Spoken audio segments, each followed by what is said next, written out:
ஒரு பச்சை துரோகமா என காண்போரையே கலங்க வைத்த சம்பவம் மேற்கு வங்க மாநிலத்தில் அரங்கேறியுள்ளது.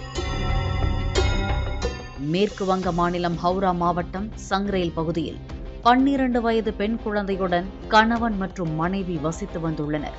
மனைவி அடிக்கடி பொருளாதார சூழ்நிலையை காரணம் காட்டி கணவரோடு சண்டையிட்டு வந்ததாக கூறப்படுகிறது. இந்நிலையில் மகளின் படிப்பு செலவிற்கு நாம் என்ன செய்ய போகிறோம் என அக்கறையாக கேட்ட மனைவி, பேசாமல் உங்கள் கிட்னியை விற்றுவிடலாம், அதில் வரும் பணம் மகளின் கல்விக்கும் திருமணத்திற்கும் உதவும் என தெரிவித்துள்ளார்.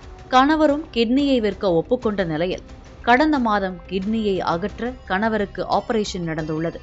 பின்னர் கிட்னியை விற்ற 10 லட்சம் ரூபாயை வீட்டிற்கு எடுத்துச் சென்றுள்ளனர். இந்நிலையில் வீட்டை விட்டு வெளியேறிய மனைவியை காணவில்லையே என கணவருக்கு சந்தேகம் எழுந்துள்ளது. பின்னர் வீட்டிலிருந்த 10 லட்சம் ரூபாயும் காணாமல் போனதைக் கண்டு கணவர் அதிர்ச்சி அடைந்துள்ளார். நண்பர்கள் உறவினர்களை வைத்து மனைவியை தேடியபோது பல அதிர்ச்சி தகவல்கள் வெளியே வந்தன. தனது மனைவிக்கு பாரக்பூரைச் சேர்ந்த ரவிதாஸ் என்பவருடன் பேஸ்புக் மூலம் பழக்கம் ஏற்பட்டதும் பின்னர் தகாத உறவாக மாறியதும் கணவருக்கு தெரிய வந்துள்ளது. மேலும் 10 லட்சம் ரூபாயை எடுத்துக்கொண்டு ரவிதாஸ் வீட்டில் மனைவி இருப்பதை கண்டறிந்த கணவர் தனது மகள் மற்றும் மாமனார் மாமியாரோடு ரவிதாஸ் வீட்டிற்கு சென்றுள்ளார்.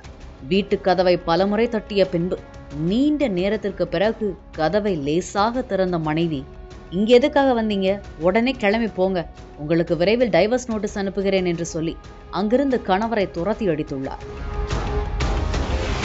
மாமனார் மாமியார் பிள்ளைகள் என கெஞ்சி பார்த்தும் அந்த பெண் யாரிடமும் பேசவில்லை என கூறப்படுகிறது.